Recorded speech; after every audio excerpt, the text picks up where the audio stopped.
За сайн байцгаана уу подкаст үзэнжэдгийнхаа шинэ дугаар тавтай морил. За тэгэхээр өнөөдөр бидний өмнөх дугаард орж байсан баясгалан эмч маань ахин хүрэлцэн ирсэн байна. Сайн байна уу? Сайхан наадуу. Сайхан наадлаа. Сайн байцгаана уу? Дахин уулзж байгаа таатай байна. Би дээр ерөн салахгүй шинжтэй. Подкаст үзэнжэгийн хамтрагч эрүүл амьдралын ус Экос. Монгол хүний амьдралын маяг болон биеийн онцлог зориулан гаргасан 8.5 pH-тай шүлтлэг зөөл усыг хэрэглэж та эрүүл мэндэд хөрөнгө оруулаарай. Подкаст үзэнжэгийн хамтрагч Токи аппликейшн. Та сар болгон тогтмол төлдөг гар утас, интернет, цахилгаан, тог, ус гэх мэт байнгын төлбөрүүдээ Токи аппликейшны төлбөр зэснээс нэг дор зэгцтэйгээр харж нэг дор төлөөрэй. Тэгэхээр өмнөх дугаард бид нэр өвчнөө хэрхэн айлах тэр дундаа хүн яагаад өвддөг, яавал одоо юу гэдгийг зүгээр шууд ижид юм шиг идэрхэн цаашаа ингэхдээ одоо ингэж өвчнөөсөө ахцахад нэмэртэй аргууд байна гэж ярьсан. Тэгээ яг тухайн дугаарын дараа бас олон хүмүүс яг энэ арга техникүүдийн зааж өгөөч гэж ярьсан. Дээрээс нь бас битүүри ярьсан психосоматик гэдэг одоо харьцангуй шинэ салбар шинжилгээ ухааны энэхүү аргыг ашиглан ганц өвчин гэлтгүү бас олон асуудлуудын талаар ярьж болох юм байна гэдэг одоо тэрхүү сэдвүүдийг үлдээсэн учраас үргэлжлүүлэн ярихаар өнөөдөр одоо бас шинэ дугаар дээр уулзж байна. Тэгэхээр хоёлоо эхэндээ товчхон одоо яг энэ арга техникүүдийг хүмүүс асуусан учраас тайлбарлаад өгөх боломжтой мó боломжгүй бол одоо биечлэн ирж хийх бол яг ямархуу байдлаар явах юутай юм бэ? Ер нь ядаж чиглэлийн гаргаад өгвөл. За энэ өдрийн мэнд төргий. За манай энэ өвчнөө хайрал номын дагуу явуулж байгаа энэ миний онлайн сургалтайгаа. За энэ сургалтаар бид нэр юу заадгүй гэвэл энд бол тийм хэцүү юм байхгүй. Нэг зааж өгөөл техник гэл бүр ингээл барьж аваас заавал ингээл суулгаал амьдараа ингээл оролдоол тийм юм байхгүй. Энд юу байгаа вэ гэхээр ерөөсөө өөрийгөө нь удирдуулж сургах техник байна. Техник нь юунд үндэслэж байгаа нөхөл ерөөс зүгээр сэтгэл зүй. Сэтгэл зүйг нь өөрийн удирдуулж сурах гэж байна. Өөрийг нь яг одоо энэ моментод авчрах гэж бид нар оролдож байгаа. Яагад гэвэл манай одооны амьдарч байгаа нийгэмд амьдарч байгаа хүмүүсийн дийлэнх нь би өнгөрсөн юун дээр бас подкаст нэр ярьжсэн.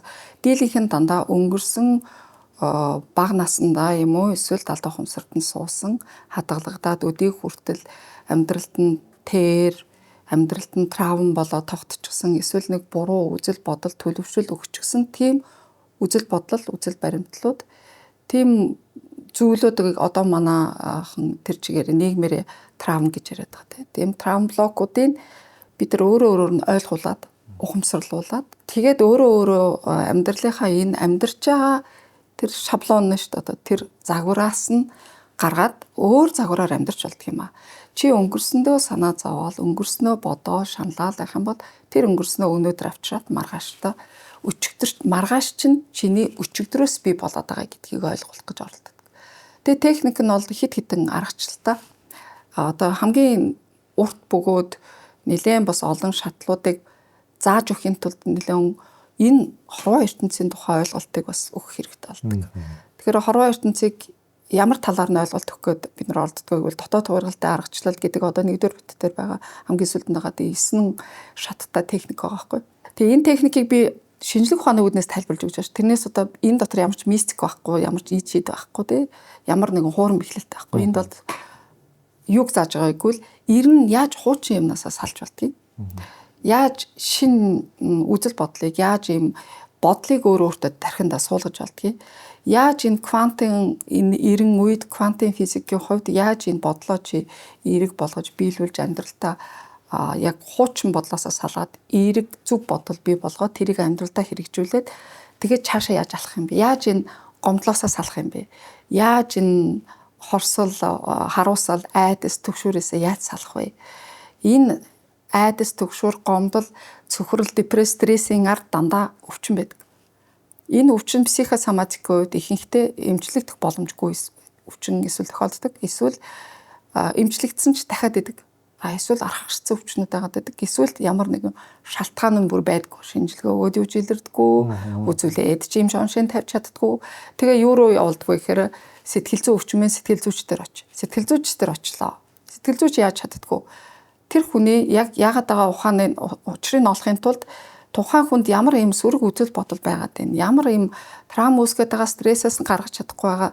Ямар тийм сөрөг бодлууд тийм устанок гэж одоо нөгөө итгэл үнэмшил юу байгаад байна. Тэрийг гаргаж өгөөд өөрт нь ойлгуулад чи эннээсээ салах хэрэгтэй байна гэд хэлэхээр за тий салъя яаж юу гэдэг арга техник нь психосоматик эмчил өгч чадах гэдэг юм л да. Эсвэл сэтгэл зүйч болохоор хэрэв өргөн мэрэгжлийн хүн биш, эмч биш хүн бол яг яах вэ гэдэг бас нэг тийм юуг нь хэлж өгч чадахгүй байгаад байна. Гэхдээ ямар ч байсан шалтгааныг гаргаж өгөөд хэлчихэж байна. Гэтэл манайхан ер нь одоо манай энэ эренгүйд Гиппократын ангаах ухааныг заалгасан эмч нарын хувьд ч гэсэн бид нар альва өвчний шалтгааныг нэмчилж чадахгүй байна шүү дээ. Бид нар юуг нэмчилж байгааг зөвхөн шинж тэмдгийг л нэмчилж байгаа. Шалтгааныг хаанаас гаргаж ирж байгааг бол сэтгэл зүйчнэр гаргаж өгч чадж байгаа. Энэ хүний энэ байгалийн ухаан философиг ойлгосон хүн энэ ертөнцийн бүтээн байгуулалтыг энэ ертөнцийн орших уу яаж орших юм бэ? Ямар дүрмтэй юм бэ? Энэ байгалийн хууль гэж юу юм бэ гэд үндсэндээ бол биологчд бас гаргаж өгөх боломжтой байхгүй. Тэгэхээр энэ замыг алгасаад энэ яг психосоматик шинжилгээ ухааны энэ номыг бичсэн хүн авторын сургалтанд суусны хувьд дээр нь бас бусад сэтгэл зүйчнэр ч гэсэн өвчин болгоны ард дандаа сэтгэл зүйн шарах. Эсвэл ямар нэгэн хин нэгний хэлсэн үг, хин нэгний хэлсэн тийм чамааг өгөөцсөн, өөнтгөлсөн тэр юм үгэнд үзүүлсэн чиний хариу үйлдэл. Эсвэл амьдралд нь тохиолдсон дандаа болохгүй юм хямралын үйл явдлууд нөлөөлдөг байх нь тэ одоо эцэг эхээсээ салсан байт юм уу тэ гинтийн ослоор хин нэг нь эндсэн байт юм уу эсвэл бүр санхүүгийн хувьд дампуурсан ч гэдэг юм уу эсвэл ажилласаа халагдсан ч юм уу эсвэл ихнэр нөхрөөсөө салцсан ч юм уу дандаа амьдралд нь тохиолдсон тийм ноцтой гэж өөрөө даван туулж чадаагүй үйл явдлуудад үзүүлсэн чиний буруу хариу үйлдэл байдаг. Энийг бид нар яаж гаргад ирдэг вэ гэхээр тэр хүнтэй нь ерөөсөл хувь хүнтэй нь яг одоо мөчт нь зүүмөр ингээ ярилцдаг. Тэгээ ярилцаж яаж өөрөөсөө ямар асуулт асуух вэ? Даалд ухамсараасаа яаж хариултаа олж авч болдгоо гэдэг. Үндсэндээ бол бид нар өөрлөөн дотгошонд өмгийлж сургаж байгаа юм л да. Тэгэхээр бид нар одоо даалд ухамсар гэдээ ярихаар за одоо ингээд үе чийдээ юм яриа. Тэгэхээр уучлаарай. Үнэхээр хүний ухамсартай юухан хүний даалд ухамсар татгалагдж идэг тэр энэ хорвоо ертөнцийн big data-д байгаа оршууд байгаа 95% мэдээллийг тэр даалд ухамсар гэдэг зүйл чинь 5 нас хүртэлх хүүхэд олчихсан байдаг юм аа. Тэрийг хаанаас олох вэ гэхээр удамнаас олсон байдаг. Өөрийн үүлийн үрээрээ тээж ирсэн байдаг. Эсвэл гэр бүлийн хүмүүжлээс олсон байдаг. Эсвэл цэцэрлэг сургууль хүмүүжлийн олгосон хин нэгэн орчин тойрноос тэр утга найз нөхдөөс. Нөхөр нь нэг удаа жоохон махлаг нөхөр их нэртэй цамцаа өгөхдөө дараад байна. Миний цамцаа өгчөөс цамцаа өмсчээ. Авахад өмсгүүлээд өгөхдөө өгж байгаа юм. Өмсүүлж өгөхдөө таах юм уу гээл. Чи миний цамцыг зад татчихвтаа гэх. Тэгэл тэрнээс хойш тэр хүүхний одоо энэ сургалтын суусан хүмүүсийн жишээ байхгүй. Тэрнээс хойш тэр хүүхэн өөртөө маш их тэлэх болсон. Би тарга юм байна. Би бусдад таалагддаг юм байна. Би нөхөртөө таалагддаг юм. Энэ ингээд траам байхгүй. Энэ жижиг юм шиг боловч бид нэр ийм л үйл явдлуудыг гаргаж ирдэг. Өөртөө нь яриулдаг, дуулуулдаг, уйлуулдаг. Тэр яг уу тийм хүчээр хийж байгаа үйлдэл шүү дээ. Бид нэр одоо энэ асуудал болгоны цаана чиний л буруу хүзэл бодол, чиний буруу үг хэллэг, чиний хандсан буруу хандлага, чиний хийсэн буруу үйлдэл чинь чамаа ингэ зовоогоод байгаа чамаа салахгүй байгаа. Энэ хизээ яагаад үүссэн бэ гэвэл одоо өнгөрсөн бид нар подкаст нар ярьжсэн. Манай энэ ертөнцийн төр чигээрээ 3-р ертөнцөөс 5-р ертөнц рүү шилжиж байгаа. Энийг дагаад тухайн эрен үед үйлчилж исэн тэр нийгмийн сэтгэл зүйн үг хэллэг баримталж исэн зарчмууд нь бүгд өөрчлөгдсөн. Хуучин нийгэмд би өнгөрсөн юм дээр ярьж илээ үгүй лөө. Хуучин нийгэмд одоо хуучин нийгэмд нь одоо энэ 2000 оноос өмнөх гэж яриа л да. Тэрнээс өмнө юу байсан бэ гэвэл хүн амьдрах биш, амьзууж амьдрдаг байсан нийгэм байж. Нэгд хоёрдугаар бид нар бусдаас асар хамааралтай нийгэм байсан. Бусад нийгэм бид нар өөрөө өөрснийгөө програмчилж мэддэггүй чаддаггүй өөрийгөө контролдож өөрийнхөө эмоцийг контролдож чадахгүй болохоор бидний хэн контролд юмсан бэл нийгэм. Нийгмээс чи яасан ичдэггүй ийм юм буруу юм хийжлээ. Буруу штэ. Чи яасан санаа чинь зовдггүй ингэж тэгэж эн чин буруу тэр чин зөв хүнийг дандаа буруутгадаг дандаа өртөө юм шиг сэтгэлгээг суулгачихсан дандаа ичээдэг дан тийм нэрлэхүү зан суулгачихсан. Энэ болгоно нь дээр нь тэгээд хүнийг маш их айдас давтуулдаг. Бусдаас тухайн үед бол бид маш их хамааралтай гэж. Бид нар орчлон ертөнцөө бүтээж ин биш бусад надад нөлөөлж ийн гэж боддог гэж.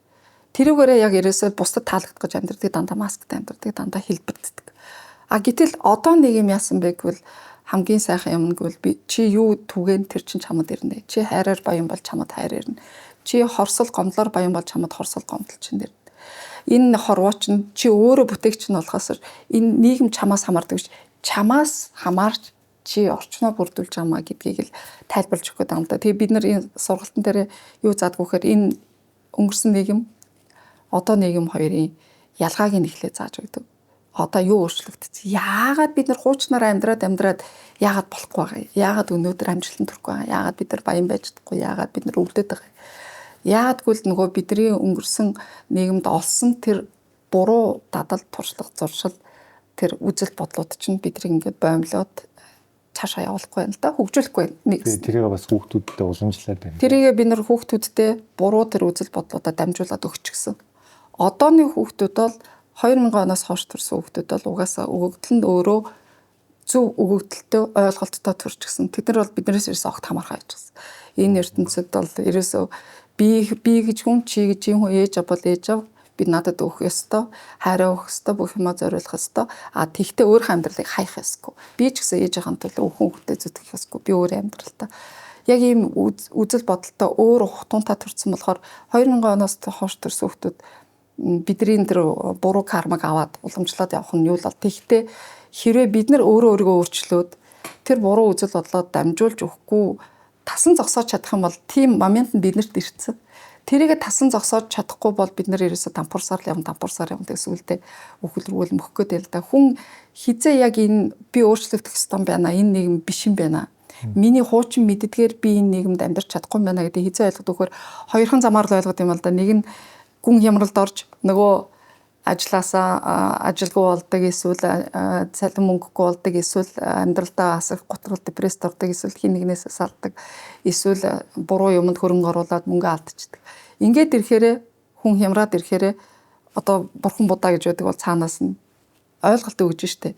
Альва өвчин, альва энэ амьдралд нь ирсэн асуудал болгон асуудал биш юм а гэж байгаа байхгүй. Юу юм бэ гэвэл чамайг өөрчлөгдөж чи биш вэ наа буруу яваад байна. Энэ нийгэм чинь энэ 90 үе чинь тийм биш болцсон юм а. Чи өөрчлөгдөж чи хөгжихгүй юм бол одоо хуучин нэг хүмүүс бол асар тийм стабил хүмүүс шүү дээ. Амар стабил нэг гэж маш их тогтвортой амьдрал дуртай. Өөрчлөгдөхөөс маш их айдаг. Юм өөрчлөгдөхөөр лайцсан ингээ автчихдаг. Дээрээсээ юугаач өөрчлөх дурггүй. Гин нэг орчноо 10 жил нэг тавилгатайгаа нэг байшинтаа нэг аягтайгаа нэг хувцастайгаа нэг угаалгын юуны унтлахын хувцастайгаа нэг алчууртайгаа амьдраад би болоод исэн болно штэ гэж ярьдаг. Гэтэл нэг юм тийм болшолцсон. Одоо бид нар хувирч өөрчлөгдөж ингийн тулд мэдлэг олох хэрэгтэй.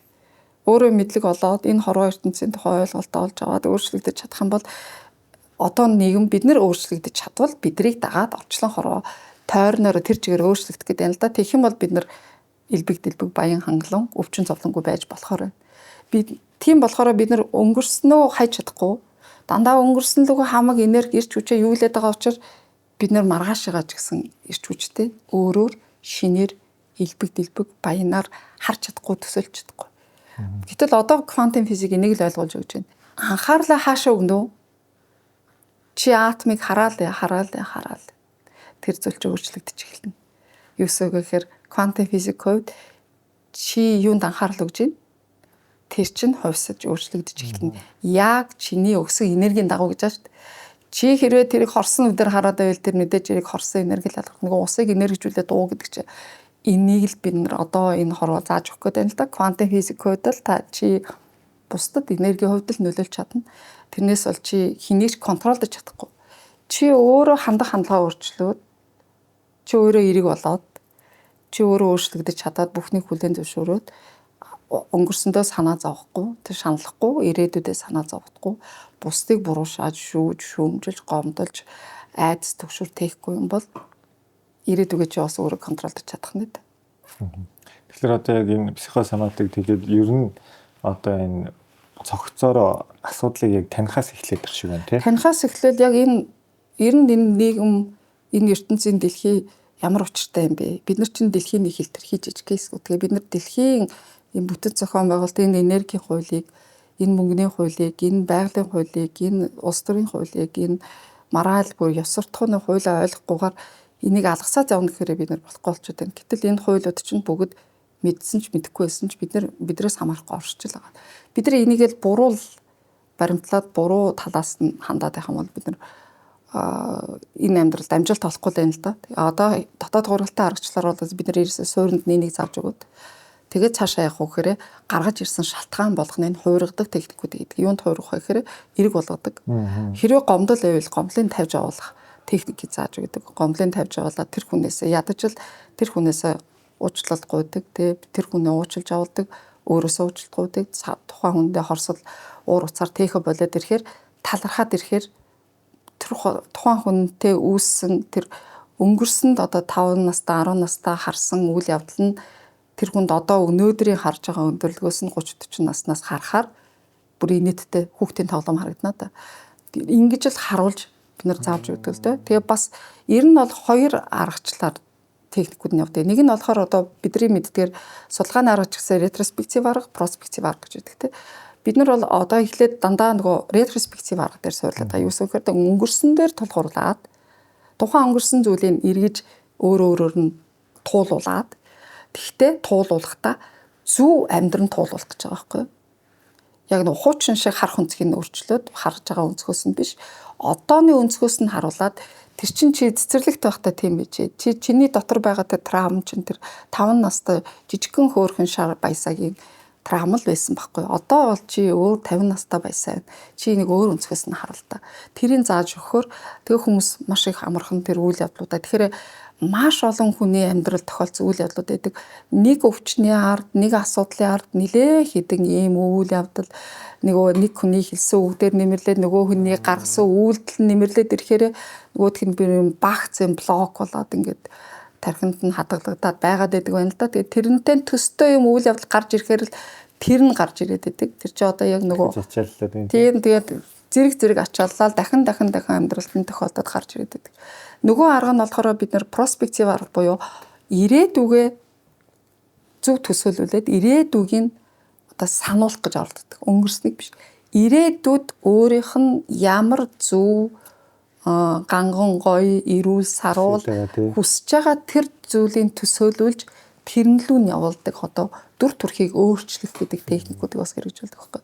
Тэгэхээр энэ дотор бол Томос гэвэл одоо нэг 4-5 техник байгаа. Тэгээ бус нь болохоор дандаа энгийн жижигхэн техникүүдийг зүгээр хүмүүст эхний сургалтынхаа лекцэнд би одоо жишээлбэл сая уржиг дээр нэг шинэ сургалт эхэлж байна. Тэр сургалтанд бараг 4 цаг ингээд би зөвхөн ярьж байгаа. Яагаад одоо нөгөө бүх ухтгууныг ойлгуулж өгөх гэдэг шүү дээ. Яагаад чи ингэ одоо энэ яагаад байгаа энэ юутай бол холбоотой энэ асуудал гэж үе өвчин гэж үе энэ нийгэм яатсан хуучин эрүүн ямар байсан одооны эрүүн ямар байсан яагаад ийм болоод байгаа гэдэг бүгдийг зааж өгөх хооронд сургалт дуусаад хүмүүсээсээ за одоо сэтгэлийн гэхээр хөө би одоо миний амьдрал зүгээр өмнөх дараах 2 хуваагдчихлаа би ирнэ ойлгочлоо ингэж гарч ирдэг хүмүүс зөндөөд. Тэгэхээр энэ дээр нь бид нар баттгаж цаашаа техник зааж өгдөө. Тэгээ бид нар яг юу зааж өгдөг вэ гэвэл ерөөсөө л өөр өөртөө л ажиллавал. Ер нь за би ойлгож авснаа дүрслээд хэлэх юм бол өнгөрснийхэн сүргийг нь багасгаал ирээдүгийнх нь багасгах биш бүр арилгаж байгаа юм. Тийм. Тэгээд хандлагын өөрчлөлт. Ирээдүгийнхэн сайхныг нь томруулаад. Тийм. Ерөнхий үндсэн техник бол ингэж явах юм байна. Тэгээд яг хөө зарим тохиолдолд магадгүй бүгдээрээ биш байж магадгүй л дээ. Асуудал байхгүй ч хүн байж магадгүй. Тийм одоо үгүй одоо яг миний жишээ нь ингээд байхгүй. Тэнгүүт одоо юу гэдгийг за асуудал нь асар жижиг юм байл тий. Тэнгүүт тэрийг хүн дээр хүлээгээд авсан хүн байж бол. Тий. Миний эхлээд хэлчихсэн өгүүлбэр нь болохоор асуудалгүй мөртлөгийг асуудалтай байж магадгүй гэж санаа зовж одоо нөгөө нэг anxiety буюу сэтгэл түгшлийн маань нэг одоо сүрэг чанар гэдэг шүү дээ. Одоо байхгүй юмыг бий болгож санаа төгсдөг шүү дээ. Тэрнтэй адилхан бас магадгүй тийм тохиолдол байх болов гэсэн. Тэр энэ асуудал хүн гэж бол асуудал хүн гэж юм байдгүй юм. Гэхдээ асуудал гэдэг чинь юу вэ гэхээр шийдэж болмооргүй юмыг л хүн асуудал гэж хэлнэ дээ. Одоо идэгшгүй гэж үзэж байгаа өвчин байдаг юм уу? Эсвэл одоо эцэг их нь өнгөрч гисэн тэрийг би яаж ч эргүүлж чадахгүй шүү дээ тий. Гэтэл тэр асуудлыг бол асуудал гэж хэлж байна. Гэхдээ бид нар юуг нь өөрчлөх гэдэг байгааг л тэр асуудал гэж бодож байгаа зүйлдээ хандаж байгаа өөрийнх нь хандлагыг өөрчлөх гэдэг байгаа байхгүй. Энд чинь асуудал байж болно. Гэхдээ чи энийг өөрөөр хүлээж авч болно шүү дээ. Яаж хүлээж авах үгээр энэ сургуулийн дээр заадаг нэг юм гэвэл асуудал болгон чинь чамд зааж өгч байгаа нэг сургамж байдаг юм аа. Заавал нэг чамааг дараагийн түвшинд гаргаж өгч байгаа нэг хөшүүрэг нь байдаг болохоос биш. Энэ бол уяа биш, татаас биш, энэ травм биш, энэ блог биш байхгүй. Тэрийг бид нар буруу өнцгөөс нь хараад байгаа учраас одоо нөгөө өнцгөөс нь ойлгож өгөх гэж их оролдож байгаа л доо. Таны хэлж байгаа тэр нэг хүүхэд насны гэдэг жишээ бас их гоё санагдлаа л да. Одоо юу гэдэг нь 5 настай хүүхэд ингээ хайртай теди бэрээ алдчихлаа тий. Алгуулцлаа эсвэл ингээд буцааж ойж болохооргүй ингээд задраад явчлаа гэж. Тэр хүүхдийн хувьд чинь амар том гар хөргөл байхгүй. Тэнгүүт одоо бидний нүдээр харах юм бол одоо бид нар чинь дахиад аваад өгөөч үү тий. Эсвэл заахтай миний хүү ингээд тэгэхээр тэгж л харж чадах юм болвол гэхдээ яг бас хэцүү байх л да нэг талаас нь үүдээ бидний хувьд одоо юу гэдэг хайртай нэгний маань гар цохрол гэдэг бол бидний бас тоглоом алж байгаа хүүхд шиг яг л ялгаагүй тий. Тэгэхээр энийг даван туулахын тулд бидний нөгөө сэтгэлгээгээ өөрчлөх хамгийн том хөшүүрэг нь энд байгаа юм. Бид нар аливаа юмд хандахдаа маш их тийм бидрийг нөгөө нийгэм ингээд кодлцсон байхгүй. Юмд ингээд ичиж сур тий юмнаас ингээд дандаа бусдаас хамаарч сур бусад чамаа юу гэх чи тэрэнд одоо тэгээ бэлэн байх хэвээр эсвэл чи бусдад өртөө чи эцэг ихтэй өртөө чи хүнээс ичдэг юм уу гэл тий чи бусдыг харж чи гэл бусдаа харьцуулаад тэгээд ирэхээр нийгэм чинь бидрийг ингээд удирдах эхэлж штэ нөгөө талаараа нийгэм бас яаж удирдах байгааг бол хооронд нь ингээд маш их өрсөлдүүлээд байгаа байхгүй тэр болгон чинь бидрийг хоорондоо тэмцэлдүүлдэг өрсөлдүүлдэг маш их зөрчилдөөн дунд үүсгдэг тэнгуудаа маш их харамч зан үүсгээд дээр нь маш их нөгөө атач цанг үүсгээд байдаг. Эдгээр чи ерөөсөө нийлдэл ингээд нэг том конгломерат болцоход ерөөсөө хүний тархинаас ингээд хүний сэтгэл бодлоос салж өгдөг юм байна. Тэрийгээ салаад тэндээсээ сална гэдэг бол одоо ихэнх хүмүүст маш хэцүү. Тэгэд хамгийн энгийн арга нь юу вэ гэвэл эцсийн дүнд би өнөөдөр амьд байна. Тэ миний дөрвмөч ажиллаж байна. Миний тарих толгой ирүүл байна. Би одоо энд ингээд санаа зовснороо одоо надад юу ирэх вэ? Бодоод үзэх хэрэгтэй юм. Би энэ ингээд шаналснараа энийг үзэн ядснаар энэ хүнтэй гомдож ууралснараа надад юу өгч юм? Юу ч өгөхгүй байна. Тэгвэл чамааг харин чамд өөр юу надад юу өгч болох байсан бэ гэдээ нөгөө өнцгөөс нь харахаар чамааг илүү өндөр түвшинд гараач. Иймхэн юмны төлөө чи хүнтэй маргах чинь өчүүхэн биш үү? Чамааг ууг нь хурцлаад байна л да. Тэгэхээр тэрийг нь ойлгож аваад өөрийгөө контролд сурах хэрэгтэй байхгүй. За би таны ярианаас хэрвээ даливэл заяа. Хэрвээ би буруу ойлговол таныхыг ингэ сонсч ирсэн юу ч тоохгүй байх хэрэгтэй юм шүү. Гэдэг одоо ингээд сонсч байгаа буруу ойлгоо явуучвал буцаага та нэг татаад чиглүүлээд өгөөч. Одоо юу гэдэг одоо өнгөрснөө одоо ерөнхийдөө бол за бүдүүлгээр хэлэхэд бол март хай тий чөлөөлөл өөрийгөө чөлөөл одоо тэрийг үнэхээр болсон ч гэсэн одоо өнгөрсөн гэд март хай гэдэг юм гэж. Тэгээ ирээдүрүүгээ сайн харахын тулд тэгэхээр бид нэг жоохон хүүтэн гэх юм уу муугаар хэлвэл хамгийн одоо маш их ойлгоё л доо би. Тэгэх юм бол жоохон юм хүүтэн хэцгийн арга болох гэдэг шүү дээ. Тэгээ бүгд нэг игнордож хандах гэдэг шүү дээ. Тэгээ бүхнийг үгүйсгээд бүхнийг ингээд энэ болоод ирэхээр дахиад нөгөө нэг хүний буруу төлөвшлийн нэг хэлбэр байхгүй юу. Тэгэхээр чи яаж ингэхээр өөрийнхөө өмнөөсөө зогтож ийн л гэсэн үг л дээ. Чи чамд өвчтөй байх, асуудалтай байх, бусдаас хамааралтай амьдрах таатай байна гэсэн үг. Чи нөгөө тэр таата бүсээсээ гарахыг хүсэхгүй байна гэсэн. Яг төсгүй ангуул чи зүгээр залах байна гэсэн. Өөрчлөгдөхийг тулд сурах хэрэгтэй болно да. Мэдэх хэрэгтэй болно да. Хин нэгнээс явж сурах хэрэгтэй болно. Хөдлөх хэрэгтэй болно да. Чи тэгэхээр хөдлөх дургүй байна. Чам зүгээр энэ байгаа амьдрал чинь ийм стабил, тогтвортой амьдрал чинь тэр орчин чинь таалагдчихэв. Ямар нэгэн байдлаараа чамд ашигтай байна гэсэн. Одоо хуучин нийгэм яг л тэгжэл бидрийг хүмүүжүүлсэн байхгүй. Инээч үлдэглээ одоо. Юу ч хүмүүжүүлсэн байг бол хүмүүжүүлэх хийж та. Одоо тэр чинь амьдрах чадхаар амьдарч исэн нийгэм тэр л юм биш чи. Цаг үеийнх нь онцлог төр улс төр нийгэм биологи моралийнх нь орчин тийм байсан юм чинь тийм л юмар бидрийг хүмүүжиж ирсэн учраас. Тэнд яаж вэ гэхээр хүн өвдгөөрөө илүү нөгөө бусдаар өргөдүүлэх гэж дандаа нэг өөрийнхөө дутаг нөх гэж хүн янз бүрийн эмоц зан төлөв гаргадаг байна л тий. Тэр нь бүр датцсан байдаг.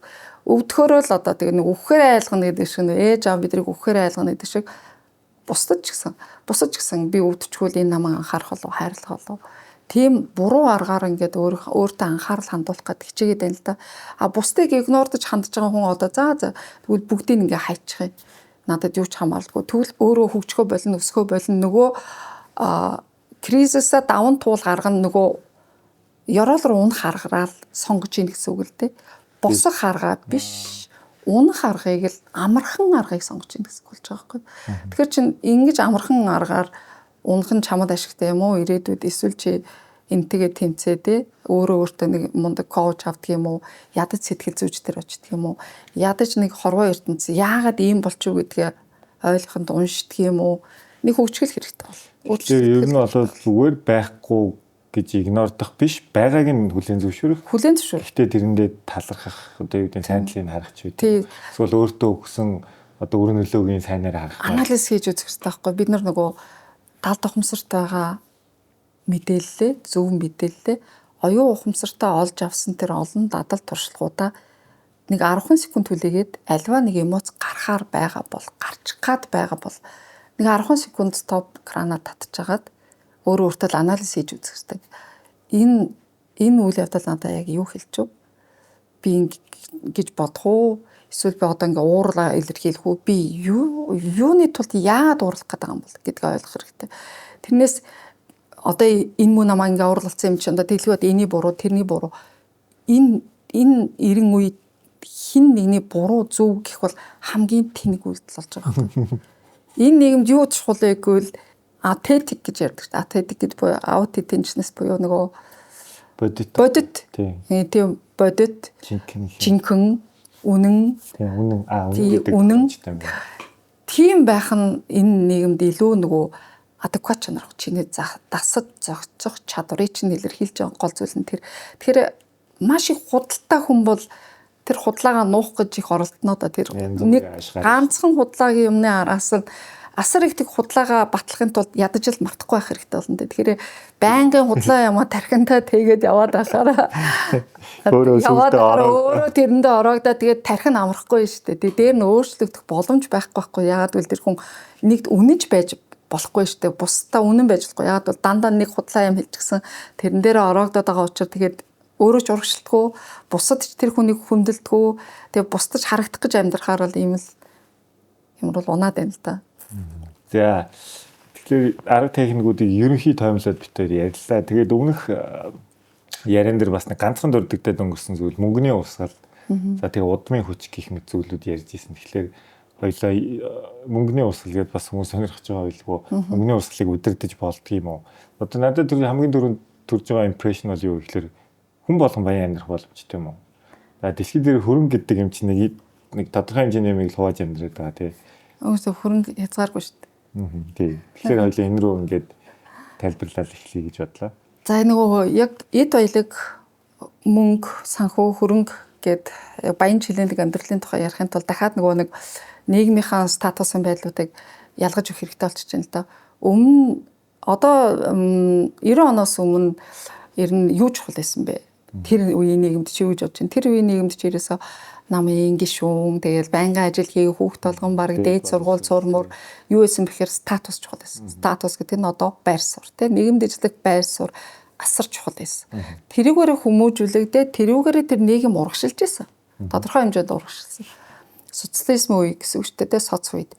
Тэгвэл 90 оноос хойш юу чухал болсон бэ? Чиний санджаагаар 90 оноос хойш яасан? Нөгөө арчаас гарч ирээд арчлын нийгэмд бид нар шилжээд юу боллоо? Хөвчлөл болсон. Тийм нөгөө би яг мөнгө бизнес чухал болж гисэн шүү дээ. Ерөөсө дашраараа нэг бараг 20 жил бизнес хөөсөн. Ганцганд явсан. Ерөөсө тэгээ тэр чинь бас тодорхой хэмжээний хөгжил авч ирсэн. Тэгэхээр нөгөө нийгэм бүрийн үед юу чухал байсан бэ гэдгийг би ялгаад байгаа байхгүй. Тэгээд нөөц нь юу байсан бэ гэхээр одоо тухайн үед бол эхлээд тэр байр суур эзлэх нийгмийн статус маш чухал ээжээ. Дараа нь мөнгө чухал болжээ. Тэгжээс нэг 90 оноос хойш нэг 2000 оноос хойш нэг менежментийн тухай яриад эхэлсэн дээ. Тэгээд юу чи санаж байгаа бол цагийн менежмент гэж ярьж эхэлсэн. Цаг бол алт гэж, цаг бол мөнгө гэж яриад. Тэгэхээр чи нөгөө нийгэм дээмнийхаа яг энэ социологийн тэр социологийн байдлаараа яг юу чухал вэ гэдгийг тэр чинь хэн гаргаж ярьж байгаа юм бол одоо манай элитүүд одоо илүү сэтгэгч нар л ингээл асуудал болгоныг гаргаж ирээлээ шүү дээ. Одоо энэ нийгэмд юу чухал вэ нэ? Баян эд баялагта баян чинэлгийн төрхөнд юу чухал вэ? Нэг л гаргаж ирээд байгаа. Тэгжээд 2020 оноос хойш бац байхгүй болоо бүх юм байхгүй болоо юу чухал болж хувирсан бэ? Амар амгалан байдал, сэтгэл санаа. Тий. Хис үр юм энерги гэдэг юм чухал болж ирсэн шүү дээ. Тэгэл хүн чинь энерги дэвш хүчтэй байханд бол яах хэрэгтэй байна, бясалгал хийх хэрэгтэй байна, хувь хүн өөрөө өөрийгөө хөгжүүлэх хэрэгтэй байна, ухамсар дээшлэх ёстой байна, бид нар сүнсэн биеэ сэрэх ёстой байна гэдэг ухтган орж ирсэн байхгүй. Тэгээд одоо болохоор бид нар тухайн үед бол яг мөнгө чухал, цагийн менежмент чухал, тэгэл статус, байр суурь чухал, мэрэгжил боловсрол чухал. Тэгээд тэд нар алдагдаагүй. Эдрийнхэн тэгтээ бүх суурь нь юу исэн бэ гэдээ гаргаад ирсэн чи одоо энерги гэдэг юм чинь бүх юмний суурь болсон юм байна гэдгийг ойлгоцсон. Гэхдээ энерги гэж юу юм бэ? Хийсэр. Тэгээ бид нар энийг яг юу юм бэ гэдгийг ойлгоход хэцүү. Гэхдээ хэрвээ энерги байхгүй бол бид нар ямар ч ид баялагтай байж чадахгүй байна л да. Учир нь яагаад гэвэл энерги гэдэг юм юу вэ гэвэл энерги гэдэг бол ерөөсө бүхэл төрлийн боломжууд юм. Энерги гэдэг бол мөнгө юм байна. Энерги гэдэг бол эрүүл мэнд юм байна. Энерги гэдэг бол хамгийн том нь харилцаа юм байна л да. Бид нар энерги гэдэг энэ зүйлээ хааш яашаа юулээ дасгаад шавхаад сурчсан юм байна. Юугаар гэвэл нөгөө эмоцоор өмнө нь чухал гэж боддог байсан юм аа. Юмнууд хамгийн их зарцуулдаг. Хамгийн их зарцуул тэрэндээ бүх энерги зарцуулаад байгаа шүү дээ. Тэнгуудаа тэрийг мэдэхгүй. Нэгдүгээр юунд их зарцуулдаг байсан бэ гэвэл бид нар одоо энэ бидний өмнөх нийгэмдээ баримталж исэн бидний үзэл бодлууд маш буруу байгаад байсан байхгүй юу. Бүхнийг юмстай хүртэх ёстой. Заавал ингээд юм золиослж хүртэнэ. Эсвэл өөрийгөө дандаа энэ хохирогч гэж бодчихсон. Тэгэл энэ надад өгөх ёстой, тэр ч надад өгөх ёстой гэд өөрийнхөө амьдралыг хариуцлага ерөөс үүрч чадахгүй. Өөрийнхөө амьдралын төлөө хариуцлага өрн юу вэ гэхээр хин нэгнийг буруутгахгүй, хин нэгнээс авах ёсгүй. Маш их бусдыг шүүмжилдэг. Маш их бусдыг шүүдэг ийм нийгэм ирсэн шүү дээ.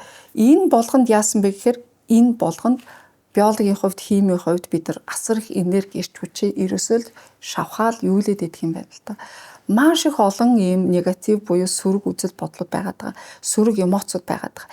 Энэ сөрөг хэдхэн эмоцын л одоо энэ өвчнөө хайрлал гэдэг номон дээр заагаад өгсөн байхгүй. Тэгэхээр би энэ энерги алдж байгаа нэгэн хэсгийг л одоо энэ өвчнөө хайрлал номон дээр яриад байгаа шүү дээ. Гэтэл тэрэнд чинь ганцхан тэр эмоцороо биш бид нар асар их зүйлээрээ ирч хүчээ алддаг юм байна л да. Энэ нийгмийг харж байгаа өнцгөөс хүн бусдад юмд хандж байгаа хандлагаар бусдаас хамааралтай байдлаараа. Одооны нийгэм бол бид нар ерөөсөө юу түгээн тэрийгэ татна гэж таталцлын хууль үйлчлээд гэдгийг ойлгоцсон. Гэтэл өнгөрсөн нийгэмд яаж исэн мэхээр ерөөсөө бид нар өмнөх үеэ давтаж амьдрах ёстой гэдээ ойлгоцсон. Тэднийхээ араас нь хөтлөөд бид нар хөтлөгдөд явах хэрэгтэй. Аав ээж минь ингэж л амьдарч ирсэн би тэгж л амьдрах хэрэгтэй. Тэр нь буруу болчиход шүү дээ. Гэтэл аав ээж нь бид нар ингэж хүмүүжүүлсэн ч одоо би тэгэх хэрэгтэй. Тэгээд алдсан юм алга гэдэг байхгүй. Гэтэл өнөөх чинь хамаг энерги ирч хүчээ алдчихсан. Дандаа бусдад таалагдах гэж амьдраад, бусдыг шүүж амьдраад, бусдыг дандаа хорсож амьдраад, бусдад гомдож амьдраад, бусдыг дандаа өөрийгөө тэр бусдын хохирогч юм байна гэж ойлгож амьдраад тэг маш их айц, түгшүүр гэдэг зүйлийг биедээ хоримтлуулад амьдрцсан. Тэгээд ирэхээр энэ болгонд бид нар маш их ирч хүчээ юулдаг юм байна. Энэ ирч хүчээ юулж байгаа энэ олон үзэл бодол бидний тархинд суусан тэр травм гэж бодож байгаа бодлууд, блокууд энэ бүгдөө л бидний ирч хүчийг алж идэх юм байна, авч идэх юм байна.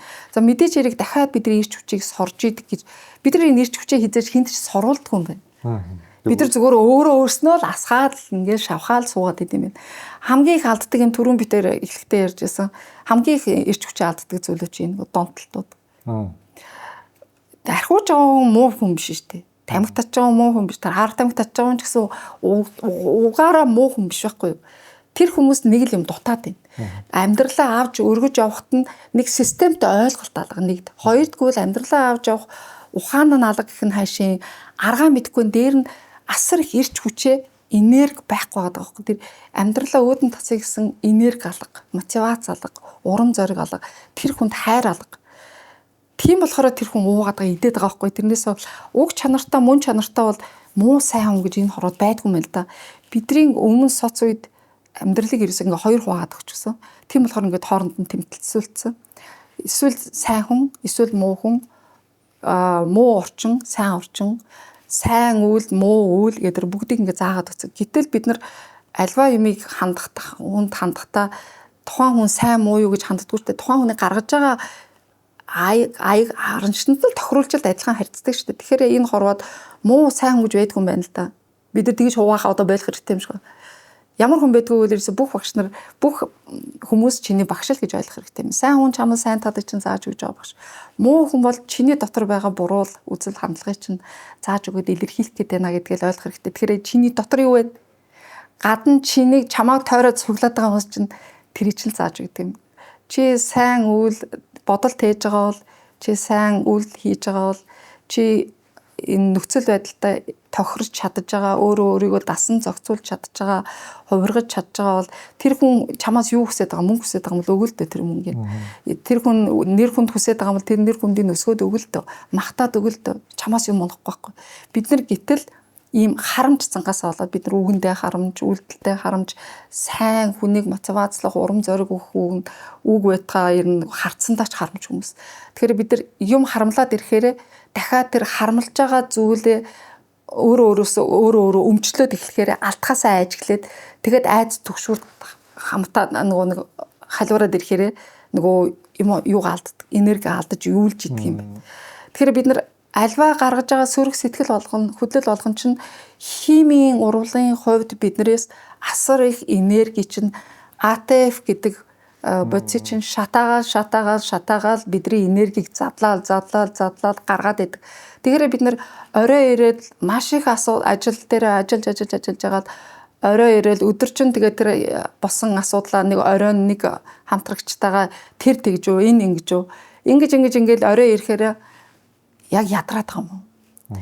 Физикэлээ бид нар ядарддаг байхгүй. Биеэр ядарддаг. Яагаад ядарддаг вэ? Бид нар зүгээр л хэрэгтэй хэрэггүй хүмүүсийг шүүсэн, шүүмжилсэн, эсвэл загинсан, зандарсан, эсвэл айдсан, түгшсэн энэ эмоц болгондоо хаамаг ирч хүчээ алдчихдаг болохоор орой ирээд уцаа тэр битчихтэй юм аа.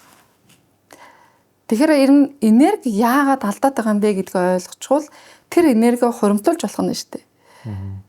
Энерги яаж хуримтлуулах вэ гэхээр хамгийн их алддаг зүйлүүд одоо энэ сэтгэл хөдлөл байгаа юм байна, бодол байгаа юм байна, тий?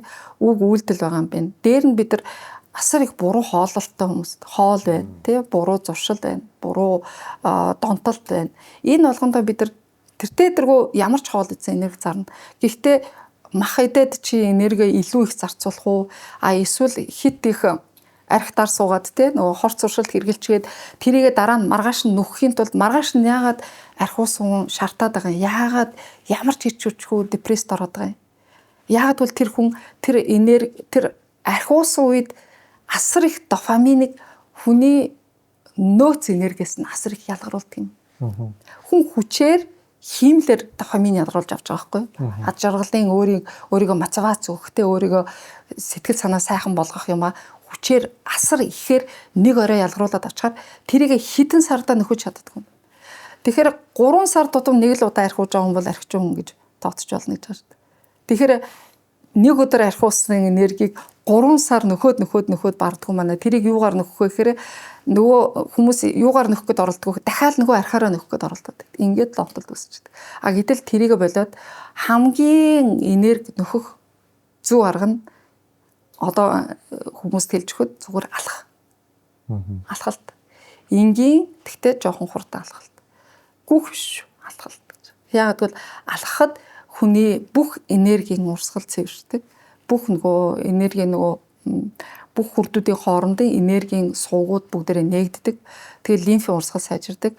Тархины нөгөө цусан хангамж гэсэн сайжирдаг. Тэгэхээр алхалт гэдэг бол ерөөсө бүхэл ирч хүчээ мотивац олж авах, далд ухамсартайгаа харьцах, тэгээ ил ухамсараа, оюун ухамсараа жоохон тайвшруулах, бодлоо тайвшруулах, аргадах. Одоо бид нар үндсэндээ тархиа хуурж байгаа байхгүй.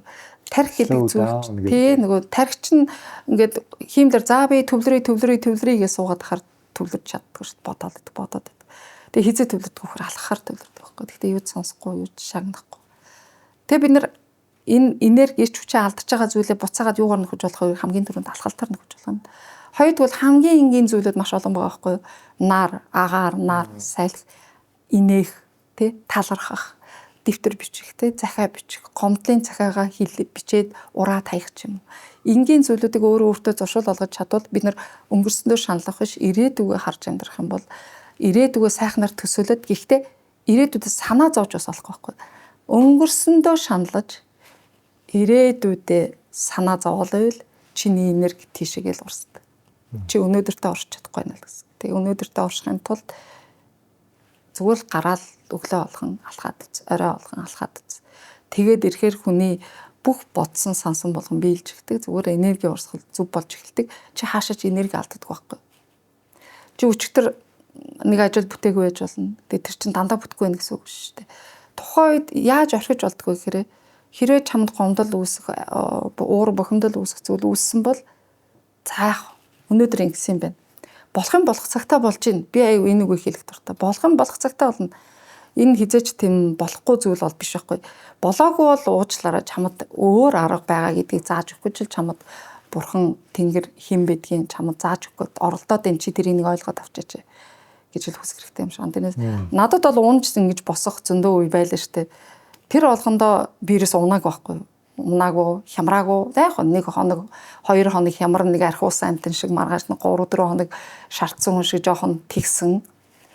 Тэгээ сүулдэ яагаад ингэж байгаа юм чи хүн болгон энэ хорвоо ертөнцид сайхан амьдрах хэрэгтэй баян чинэлэг байх боломжтой яагаад би ингэж байгаа ингэж хэлээд босч ирсэн тэгэхээр яг тийм л болох хэрэгтэй юм шиг байна.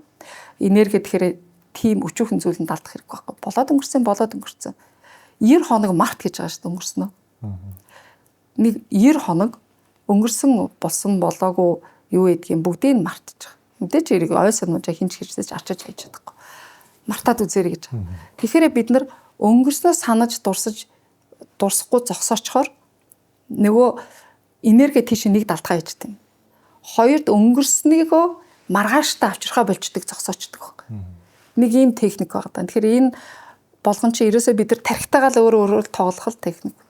Эдгээр маань тэгээд нөгөө хоёлынгийн яагаад байгаа хүмүүстэй сонирхох гэдэг мөнгөний усал гэдэг рүү ер нь энэ л техникээр орох уу тийм. Ерөөсөө энерги гэдэг бол ерөөсөө бүх зүйл юм аа. Тэгэхээр одоо энэ 90 үе чинь энерги 90 үе болсон болохоор энерги гэдэг бол ерөөсөө чиний бүх зүйл чинь энэ энерги юм аа. Энерги байхад чамд эд баялаг мөнгө ирнэ, чамд эрүүл мэнд ирнэ, чамд харилцаа чи ирнэ, чамд цаг хугацаа чинь ч гэсэн ирнэ. Гаргалгаа нь бол ер нь гаргалгаа нь бол чи энерги бити буруу юмд алдаал гэсэн. Энерги юунд алдаж болдго юм бэ гэдгийг хэллээ шүү дээ. Чи зүгээр л буруу сэтгэлгээ, буруу хандлага, буруу харилцаа, буруу орчин, буруу реакшн, буруу өөрөө проактив байл та. Чи битгийж хурдан битгий реакц үзүүлэлтэй. Реакц үзүүлэх гэж байгаа бол нэг 10 секунд зогсоод жоохон анализ хийгээд үзэлтэй, тархиа бодоод үз. Тэгээд үзэхээр за энэ урлагын биш л байсан юм байна. Тэгвэл чи энерги хадгалчихж байгаа байхгүй. Чи энерги хадгалаад үлдчихэж байна гэдэг чинь ирээдүйн өөрийгөө шинээр бүтээх боломж нь нэгдэж байгаа байхгүй. Тэхийн тулд одоо өнгөрсөн нийгэм ямар байсан бэ гэдгийг би ялгааг нэлж өглөө.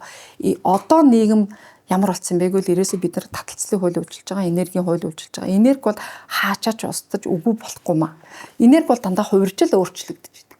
Хэрвээ чи сайн зүйлийг тээж сайхан энерги ялгаруулж байгаа бол сайхан энерги гэдэг чинь чиний сайхан бодол, сайхан харц, сайхан үг, сайхан үйлдэл тий. Чиний тэр байтугай чиний сайхан бие хүртэл энерги байхгүй өөрөө. Хэрвээ чи өнөөдөр гизээ унжуулчихсан одоо муугаар хэлэхэд те бити гомдороо махлаг хүмүүс маань хэрвээ чи өнөөдөр гинцээ унжуулчихсан уур уцаартаа хинлүүж харж инээж чаддаггүй сайхан үг нэгэн хүнд хэлж чаддаггүй гэр бүлдээ үр хүүхдтэй хайртай шүү гэж нэг удаач хэлж чаддаггүй бол уучлаарай чи энерги хадгалаад баян цатгалам чинэлэг ийм элбэг дэлбэг амьдрах юу л бол яагадгүй чиний энэ бүх сөрөг энерги болгоны чинь дагаад дандаа л сөрөг энерги ирж байгаа учраас чамд эд баялаг ирэхгүй чи баян чинэлэг байж чадахгүй яагадгүй чи харилцаа ч муу байх юм бол ялангуяа чи хэрвээ ээж аваагаа хүндэлж дээдэлж тэгээ хайрлж гэж байгаа нэрээр зүгээр өөрөөсөө илүүчилж өгөх биш өөрт илүү дэлбэг байгаа зүйлээсээ ээж авдаа илүүчлээд тэдрийг амрааж чадж байгаа бол тэрийнхээ сэтгэлийг амгалан байлгаж чадж байгаа бол хэрвээ чи ээж аваагаа чин сэтгэлээсээ хайрлж байгаа нэгээд хүндэлж чадж байгаа бол тий хизээч буруутгахгүй хизээч шүүмжлэхгүй хизээч ичээхгүй ээж аав хизээч чамд буруугүй ээж аав бол чамайг өсгөж хүмүүжүүлээд өнөөдөр хүртэл амьд байлгаад ирсэнд нь дээр нь чамайг энэ нийгэмд хөлөө олоход чинь хамгийн их түлхсэн чиний аавын энерги гэдэг байна. Тэгэхээр аав ээжийнхээ энергийг чи авч чадсан бол ээж аавда зөв хандсанаар гэсэн үг шүү дээ. Авч чадсан бол чи өнөөдөр ирээдүйд бас мөнгөний урсгал чинь чиний мөнгөний урсгал зөв байх нь тодорхой юм байна гэж ойлгох. Хэрвээ чи аав ээжигээ үүсгдэг аав ээжтэйгээ үүргэлж гомддог, үүргэлж өөнтгөлдөг, үүргэлж шүүмжилдэг, үүргэлж хэлсэн үгийн за дандаа тэгж ингэж хүлээж авч байгаа бол чи хизээч энэ амьдралд хөлөө олохгүй энэ амьдрал баян чинэлэг болох боломжгүй юм. Экос эрүүл амьдралын ус. Харин тийм ээ заавал энийг авмаар юм гинэ. Токиогоор хэлчих. Эдэ.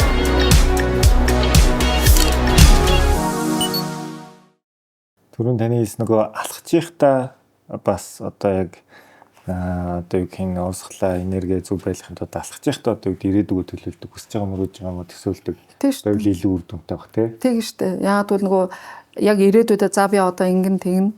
Ийм юм болон тийм юм болнаа. Би яг тэр дотор одоо хамгийн сүүлд миний гаргасан тэр хүсэл зоригийн хүч яг энэ техникийн зааж өгдөг байхгүй юу? Яг бүр ингээд детальчлан бичсэн байдаг.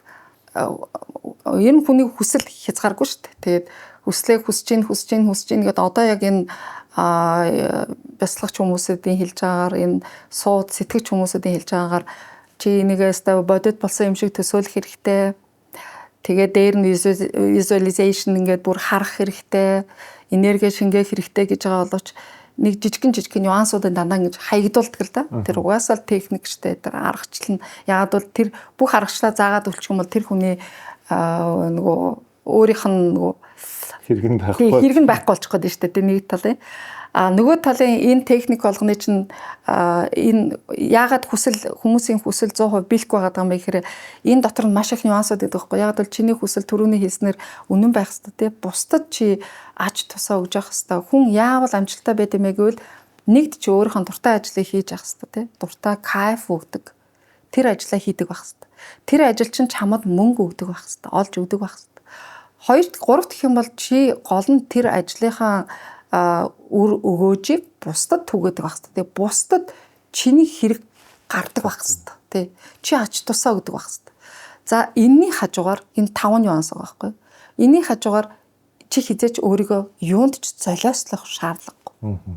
Золиослоод юу ямар ч үнээр хамаагүй эд хөрөнгө эд баялаг төр гэдэг хуучин нийгмийн социогийн үзэл бодлол худлаа. Хэрвээ чи эрүүл мэндэ хадгалж чадаад тэгээ юу ч солиослохгүйгээр эрүүл мэндэ хадгалж чадаад хамгийн чухал нь харилцаагаа авч үлдэж чадаж байвал тэгвэл чи амжилтанд хүрсэн гэж өөрийгөө ойлгох хэрэгтэй. Одоо бид нар чинь өнөө хүртэл яаж исэн бэ? Бидний аав ээж бол ерөөсөө махруу зүтгэдэг те. Энэ амьдралд өстой зөв бүхнийг ингээд хүртэхийн тулд ингээд зүтгэх хэрэгтэй. Бүр ингээд нөгөө галч шиг л зүтгэл. Тэгээ дээр бүгдийг ингээд хүртэх ёстой, ингэх ёсгүй, тэгэх ёсгүй маш олон тийм моральны принцип гэж ярьдаг. Маш олон юм ёсортгууныхаа зарчим дээр ингээд тулгуурлчихсан. Би чамд юм үнэнч байх чинь чи надад юм адилхан үнэнч байх ёстой. Би чамд ингээд өгж яхад чи надад өгөх ёстой уучлаарай. Одоо бид нар хэрвээ бусдаас нэхэлтэл байх юм бол энэ болгон биднэрт аз жаргал өгөхгүй, амжилтыг өгөхгүй. Тэгэхээр бидрийг улам л доош унгаан. Тэгэхээр амжилт гэж юу юм бэ?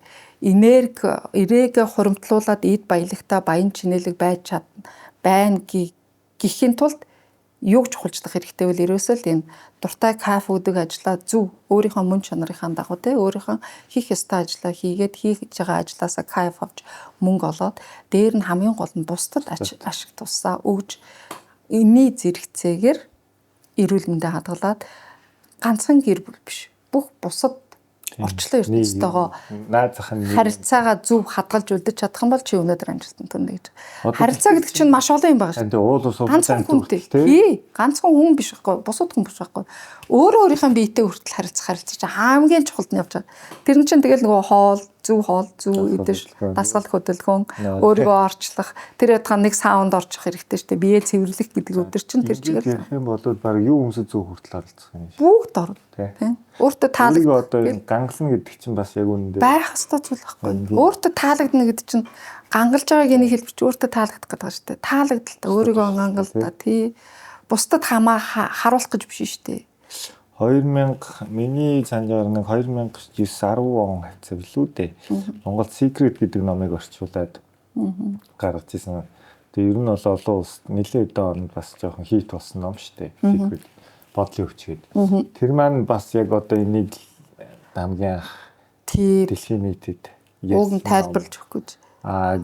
Бас сайн ухаад бодох юм бол одоо манай бөөм үргэлт ч юм уу буддын шашин ч юм уу бас яригдэл. Тийм шүү дээ. Гэхдээ яг таны хэлж байгаа одоо нюансын ч юм уу техникийн задлж гаргаагүй те. Хидөө ингэх ёстой гэд хэлсэн. Гэхдээ одоо энэ чи яг яагаад одоо шинжлэх ухааныг одоо битүүрийн яриг сонсохоор бас хаяа юм шинжлэх ухаан үүсгэж байгаа юм шиг сонсогдож магадгүй. шинжлэх ухааны бодол одоо бид нар чинь саяхан Neil deGrasse гэдэг нөгөө физикч байдаг шүү дээ. Хэлсэн байгаа. Хүмүүс агууд амьдарч исэн хүн нийтлийнхаа үеэсээ 19 дэх зуун хүртэл 10 мянган жилийн хугацаанд 5хан нас нэмсэн байна гэж байгаа юм. Агууд амьдарч исэн хүмүүсийн 50% нь 30 хүрээл өгдөг байсан байгаа. Тэгээд зөндөө шилтгаан.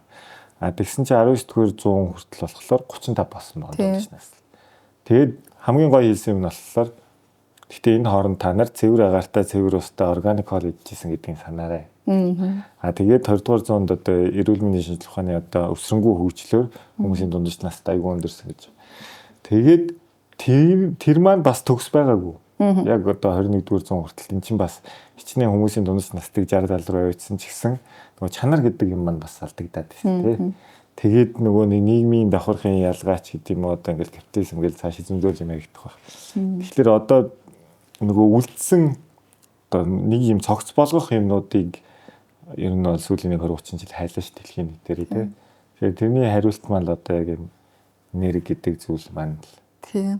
Ер нь сэтгэлгээгээ л өөрчлөх хэрэгтэй болж байгаа. Ганцхан энерги гэдэг юм чинь ер нь тэгэл хүний өөрийнх нь сэтгэж байгаа, бусдад хандж байгаа хандлага, өөрийнх нь сэтгэж байгаа сэтгэлгээнийхэн суурь нь болохоор хүмүүжлэрээ олж авсан үзэл бодлууд тэр нөгөө нэг нийгмээс бид нарт шалгалт өгж байгаа өгөгдлүүд нь бас байгаад байгаа.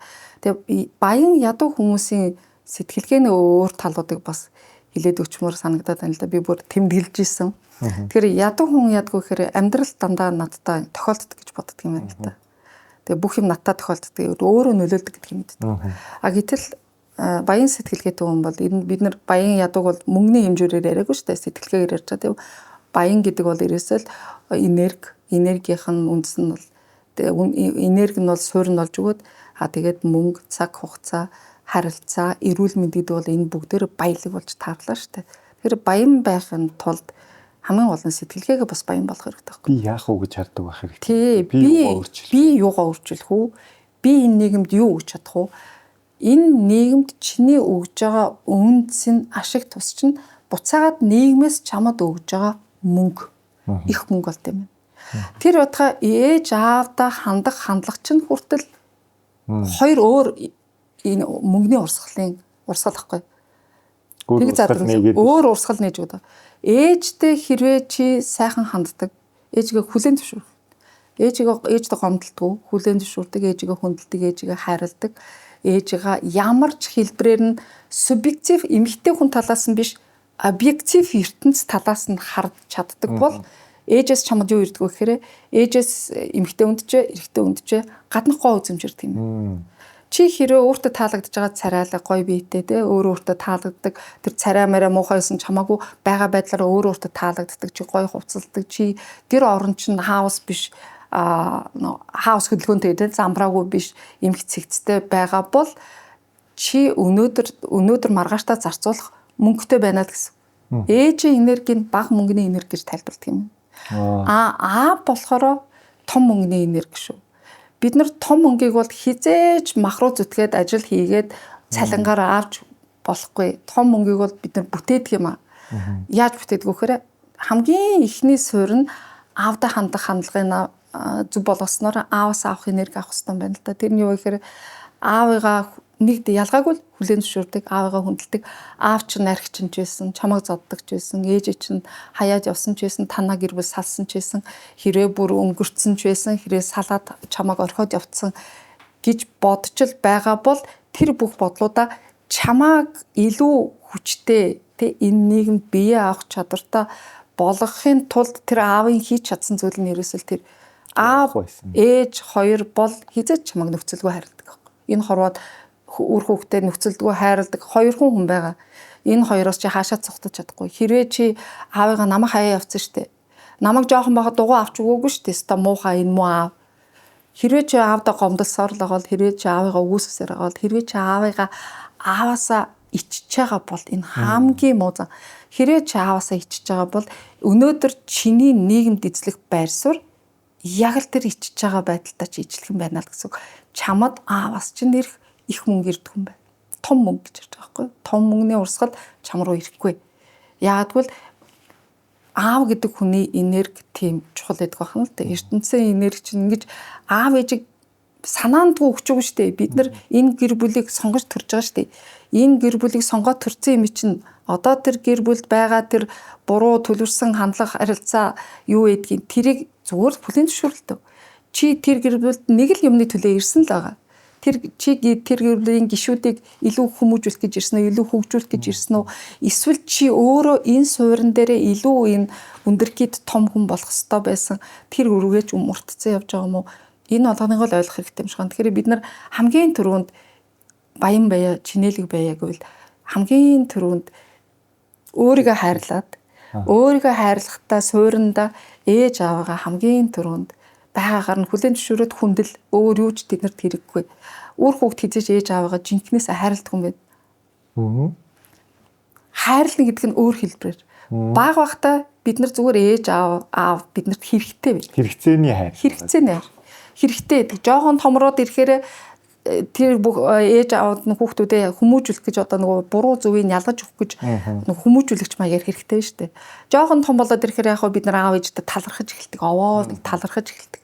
А тэгэн гутаа яг нөгөө нас биеийн түрээд гараа явчихаараа ээж аав чинь өөрийнх нь амьдрал нь үр хүүхдтэйгээ бодчихсоо үр хүүхдээсээ тусгаарлаж чадаагүй бол үр хүүхдүүдээ ч амьдралд нь тайван явуулдаггүй, өөрснөө ч тайван амьдарч чаддаггүй. Яагаад гэвэл нөгөө өөрийнхөө амьдралынхаа зорилгыг зарим хүмүүс мөнгө тэ цаг хугацаа эд хөрөнгө харилцаа гэж тавьсан байтал зарим хүмүүс үр хүүхдтэйгээд өөрийнхөө амьдралынхаа зорилгыг тавьсан. Үр хүүхд нь том болоод тусдаа гараад амьдраа яваад өгсөн чинь ээж аавд нь зорилго байхгүй болчихсон. Тэгээ оролцоод идэг тий. Тэгээд амьдралд нь оролцоод эхэлдэг. Буцаад оролцоод буцаагаад ингээ хайр нэхэд нь штэ. Анхаарал нэхэд нь штэ. Үр хүүхд нь өөрийнхөө амьдралыг авч авъя л да. Тэр аав ээжэд тэр хүүхдүүд үүрэггүй штэ. Ямар ч үүрэггүй, ямар ч нөгөө үүрэггүй байхгүй да. Бид нар үр хүүхдээс ингээд сепарац гэж хэлдэг. Салан тусгаарлагдаж сурах хэрэгтэй байна л да. Нийгэмд гаргаж өглөө за баяртай. Тийм утгаараа одоо төрөн битээр ярих гээд орчихлоо. Гадаадад ээж аав нь хүүхдүүдээ 18 нас хүрэхээр өөр хүүхдүүдээ тусгаарлаад явуулчихдаг. За амьдралаа хөөгөөд яв. Тэнгуудаа өөрснөө ядгүй саналаараа за би өөрийгөө арчилж чадахгүй байгаа юм чинь би одоо асрамжаа газар очиод амьдрий. Тэрэндээ ерөөсө хин шаналдгүй ерөөсө гутардгүй. Яагадгүй тэнд нь дараагийн шатны амьдрал нь хүлээж байгаа байхгүй. Өөр нөхцөлд өөр яг өөртөө найдалхан насны хүмүүс өөр харилцаанд ороод амьдралаа илүү сонирхолтой болгоод эхэлж штэ. Тэр гэр бүлэрээ өөр хүүхдээ хүмүүжүүлэх нас нь дуусчлаа. Өөр хүүхдүүд нь тустаа гараад тэд нар чинь дараагийн амьдралаа бүтээгээ явж байгаа штэ. Тэгээд тэр хүүхдүүд нь ээж аваасаа зууралдахгүй, ээж аваасаа ингээ нөгөө ээжээ танд туслая, ааваа танд туслая, маишээ аваач, ийшээ аваач зугаалуулъя. Өөрт нь чамд их хангалттай мөнгө байгаа бол болж ийн. А тийхгүйгээр бие биднээсээ одоо хулгаалаа те. Нөхөр нь эхнэрээсээ эхнэр нөхрөөсөө нууцаар ээж аавдаа өгөөл тэгэл нөгөөдөл нь тэрэнд нь шаналал эн чинь нэг тийм өртөө сэтгэлгээ үлдээгээд байгаа учраас эрүүл биш болчихлоо. Бас л эрүүл биш харьцаа болчихж байгаа байхгүй. За ингээ яриад байвал. Түрүүн би нэг зүйл мартахаас өмнө тодруулчих. Та гэр бүлээ сонгож төрдөг тий. Энэ хороо биднэрт санаандгүй юм энэ хороо байдгүй мэн л да. Үр хүүхэд хүртэл эцэг ихээ сонгож ирдэг. Эцэг ихээ сонгож ирэхийн тулд тэр эцэг их нь тэр хүүхдийг эртэл өөрөө төсөөлдөг, өөрөө хүсдэг байх нь шүү дээ. Нөгөө хүслийн хууль яваад эхэлж байгаа байхгүй. Хэрвээ чи айдастай хүсэлтэйгээр хүүхэд хүсэж байгаа бол тэр айлгэр өргөдөлтэй байх том магадaltaй байгаад байдаг. Хэрвээ чи бусдын үзэл одоо мэдээлэл шүүлтүргүүгээр одоо энэ бүх мэдээллийг гаднаас аваад тэр айлд янцвисантай хүүхд төрж гин тэр айлд нь хүчлийн бэрхшээлтэй хүүхдтэй болж гин энэ шаарлалт чинь амар ахаар хүүхдүүд ингээд ДЦП-тэй болчдөг юм байна. Манай нийгэмд тэр одоо шүүлтүргүү мэдээлэлд цацж гин тэрийн хүүхдүүд залуучууд шүүлтүргүү авч гин. Тим мэдээлэл их уншаалаа. Тэр дараа нь ямар хүүхд төсгөө айцтай төрөлт болчдөг. Айцтай жирэмсэлт болдог. Эсвэл өргүүдэлт хүргэдэг.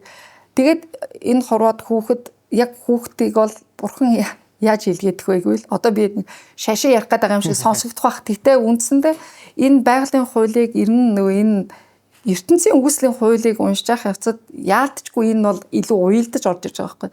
Бид нар өөрснөө хоёр эр бэлгийн энэ бэлгээс нийлээд үр хүүхэд үр хөврөл тогтчлоо. Энэ үр хөврөл амилтал бас нэг юм хэрэгтэй байгаа да.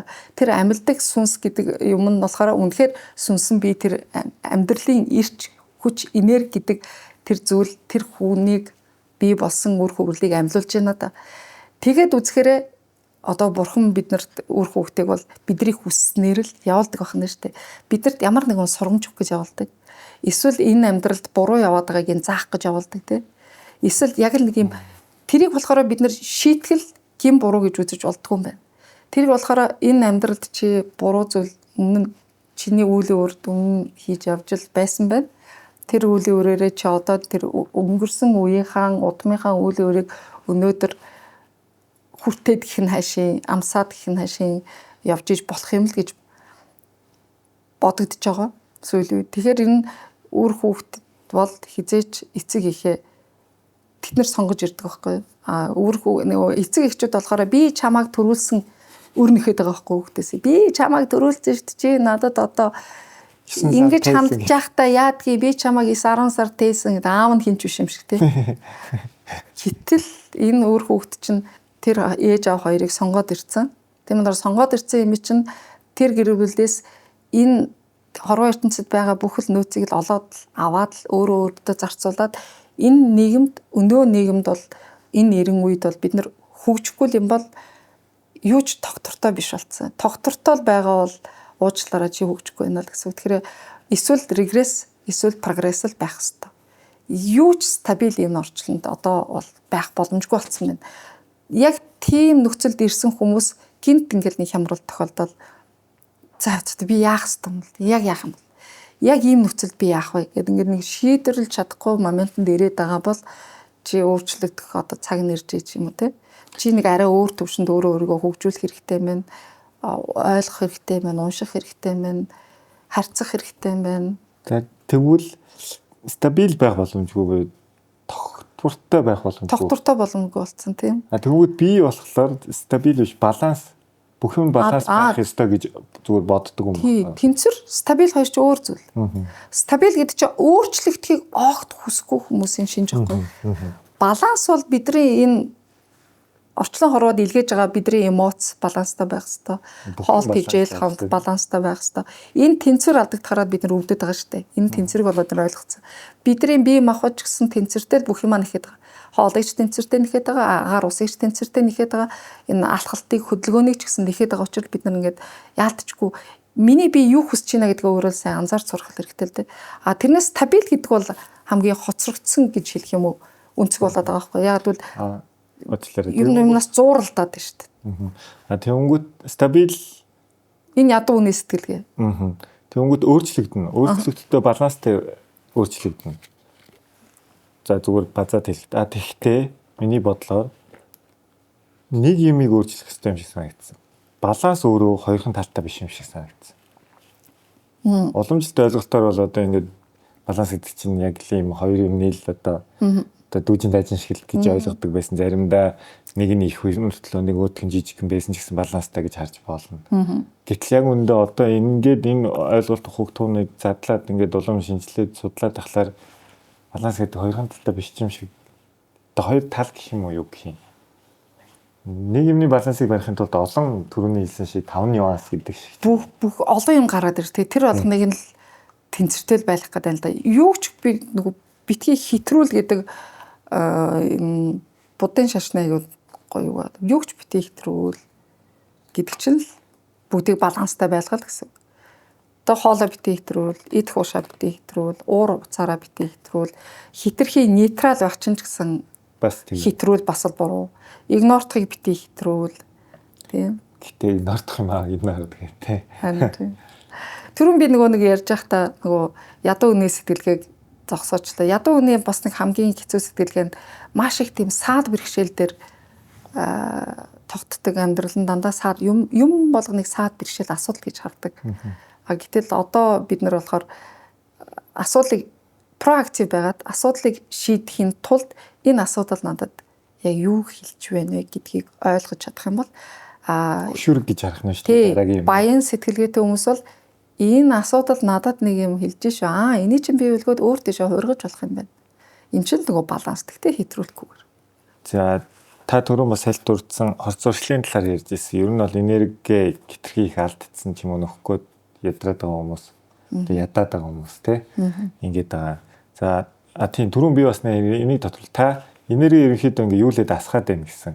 Гэхдээ бид нар өөрсдөө үйлдвэрлэж болдго юм байна. Гэхдээ энерги хизээч устж алга болохгүй гэж бас та хэлсэн. Тэгэхээр бидний нөө юу лээд байгаа энерги маань хачаад байна гэсэн үг үү? Өөр зүйл зарцуулагдаад байна л гэсэн. Зарцуулагдаад байгаа. Тэгтээ буцаагаад үүсэхтэй болохоор тэр энерги чинь тэр хүнээсээ буцаагаад чамд яг л тэр гаргасан энерги чинь өнгөөрөө буцаж ирээд байна. Амтаараа ирээд байгаа юм л да. За окей. За тэгэнгүүт ямар хүмүүс яагаад ингэж за яг сая одоо ядуу баян гэдэг тэр бас жоохон дөхүүлчлээ. Гэхдээ одоо юу гэдэг ямар хүмүүс илүү их ингэж одоо юу яагаад байна? Орцоошд илүү автаад байна. Эсвэл одоо яагаад зарим хүмүүс ингэж ийм гэр бүлээс гадуур харилцаа амархан үүсгээд байна. Тэрэндээ ийм дуртай байгаад байна. Яг хоо одоо энэ би нэг дээр үед тайлбарлаж ирсэн хүн одоо нэг аратналаг шин чанар нэг тийм олон одоо ялангуяа эрэгтэй хүнд тийм олон юм хичнээнтэйгээ хавтах нэг юм тийм өрөө удмаа үлдээх тийм чанар байдаг. Энийг хүний ухамсар ёс зүйл салгаж чаддаг гэдэг. Тэгэхээр одоо энэ бол нэг төрлийн ёс зүйн доголдол гэсэн баг болох бах. Тэгэхээр энэ ёс зүйн доголдлууд буюу дондох хинтэрэг үлдэгч гэдэг юм уу те. Эсвэл одоо энэ араа тавилт мавилт гэдэг юмнууд маань бас энергитэй яаж холбогдохоор байна. Та нэг тэр талаас нэг юм. Энэ түрүүн би бас товчхон хэлээд өнгөрчлөө. Архуу жон болгон тэр амтналыг нөгөө сексийн тийм дуршилтай байгаа хүн болгон ер нь бол энерги алдаж ийн гэдгээ ч мэдэхгүй байгаа. Дээр нь болохоор өөрөө муу хүн гэж ирээсэ боддог байхгүй. Муу хүн биш шүү дээ. Энэ хорвол муу сайн гэж байхгүй болж хуваарлаа шүү дээ. Тэр хүмүүс яагаад тэгээд донтоод байгаа юм? Яагаад архин донтоод байгаа юм? Яагаад хоолн донтоод байгаа юм? Зүгээр л өөрийгөө контролдож чадахгүй шүү дээ. Тэр хүмүүст юу байнгүй л асар их удмаас нь ирсэн эсвэл энэ амьдралаас өөрийнх нь зан жаншилтаа эсвэл өөрийнх нь зан төлөвт нь байгаад байгаа айдас төгшүүрээс болоод байгаа юм. Зарим нэгэн хүмүүс яаж ийнө яагаад архинд ороод байнаггүй л гэр бүлд нь айгу таагүй харилцаатай. Нөгөө энергийнх нь баланс нь байхгүй ш. Нөгөө харилцааны баланс байхгүй байгаа учраас эхнэрээс нь хайр гэж юм ирэхгүй байна. Нэгд хоёрд өөрийнхөө амьдралынхаа хариуцлагыг өөрөө өөрөхгүй байна л да. Өөрийнхөө амьдралын хариуцлага өөрөө өөрнө гэдэг чинь юм би. Эр хүн бол энэ гэр бүлдээ мөнгө авчиж өгч явах хэрэгтэй. Тэгээ гадуур ажиллаад гаднаас ажиллаж байхдаа тэр эр хүн гэдэг бол энерги өөрөө хуримтлуулаад гэртээ ирээд үр хүүхдээ их нэртэй тэр энерги өгдөг дамжуулж ирэх юм байна. Бүтээснээрээ тэгээд мөнгө хэлбэрээр нөө тэр ажил нь бүтснээрээ энерги дамжуулж явах хэрэгтэй юм тий. Гэтэл эмэгтэй хүн яадгүй хэр эмэгтэй хүн бол гэртээ байхдаа эмэгтэй хүн нөхрөөсөө энерги авсныгаа үр хүүхдүүдэд тарааж өгөөд өөрөө болохоор гэрээсээ хизээч энерги авдаггүй юм байна. Тэгээд эмэгтэй ялангуяа гэртээ хүүхдээ хараад хүүхдээ гарсныхаа дараа хүүхдээ хараад ял хүүхдээ хараад гэртээ сууж байгаа ээж нар яагаад тэгж стресст, яагаад депресст, яагаад амьдрал нь бүр утгагүй юм шиг санаад гítэл тэр сайхан амьтныг гаргачихад өөрөө хүүхдээ хараад баясаад байгаа мөртлөө ерөөсөө энерги нөхөгддөггүй. Яагаад гэвэл эмэгтэй хүн хизээж төрлөх чанараараа тэр гэрээсээ энерги авдаггүй юм байна. Төрлөх чанараараа эмэгтэй хүн гэртээ байхдаа үр хүүхэд нөхөртөө бүх энерги дамжуулж өгчхөд өөрөө хаанаас энерги авдаггүй гэсэн чинь гадаад орчноос энерги авдаг юм байна. Нөгөө найз нөхдөдтэйгээ чалчиж байхдаа энерги авдаг юм байна. Нөгөө кофе шопт суугаад кофе ууж байхдаа нэг газар нэг аятайхан хүмүүстэй суугаад дэлгүүр хийсээд шопинг хийж байхдаа ингэж энерги хоригдуулдаг юм байна л да. Гэтэл энэ баланс нь гэр бүлд алдагдаад ирэхээр яадгүйхээр эмэгтэй хүн нөхөр нь мөнгө олж ирж явах хэвээр гэсэн мөртлөө нөхөр нь мөнгө олж ирж чадахгүй байна гэдэг үндсэн дээр нөхрөө одоо үгүйсгэж эхэлж байна. Нөхрийнхөө эр шин чанарыг дарангуулад хэлэхээр өөрөө би л одоо энэ амьдралаа авч явахаас гэд өөрөө би болчихдээ. Өөрийнх нь ингээд давуу нөгөө эргэтэлэг чанар нь хөгжөөд эхлэхээр эр хүнийг доош нь одоо нэг талын хийх юм уу, үнэлэхгүй болох юм уу. Тэгээ энергийнход хувьд эр хүнд ямар ч энерги ирч хүч үдгүй учраас эрэгтэй хүн энерги ирч хүчээ хаанаас авах гээд байна. Нөгөө хиймлэр дофамин өсгөх арга нь арх уух, тамхи татах, эсвэл гадуур шоудах, эсвэл өөр эмэгтэй хүнээс очиж тэр хайрын энерги авах гэдэг. Тэгэхээр бүх суурь нь гэр бүл дотор харилцаа байгаад байна л да. Тэгэхээр бидний аав ээж хүртэл бас яагаад гэдэг байсан мэгээд одоо эргүүлээд бидний аав ээжийн харилцаан зарим нь яагаад болохгүйсэн, зарим нь яагаад архиудаг байсан бол гэд эргээ бодохоор яг л тийм л харилцаа байсан байгаа байхгүй юу? Эхнэр нь нөхрөө үнэлдэггүй, мөнгө олж ирдэг байсан ч үнэлдэггүй, хайраар дутдаг. Ерөөсө бүхэл суурь нь харилцаа буюу хайрал байдаг юм. Зүгээр нөхцөлгүй тийм ямар салтай.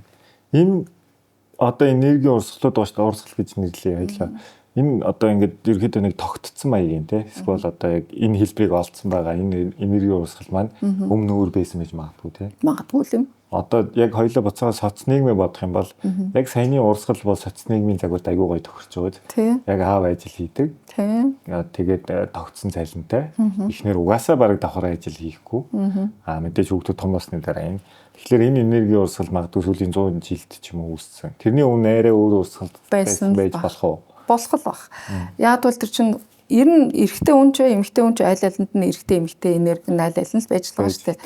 Тэрийг илүү хин нь хөгжүүлсэн бэ гэдгээс хамаараад тэр байтга нэг гэр бүлийн хоёрын эв зохицолч гэсэн хамаараад байна л да. Хэрэг их бие даасан, эрх мэдэлтэй, их чадaltaй эмэгтэй хүмүүс яагаад дандаа нөхөргүй байгаад байгаа юм.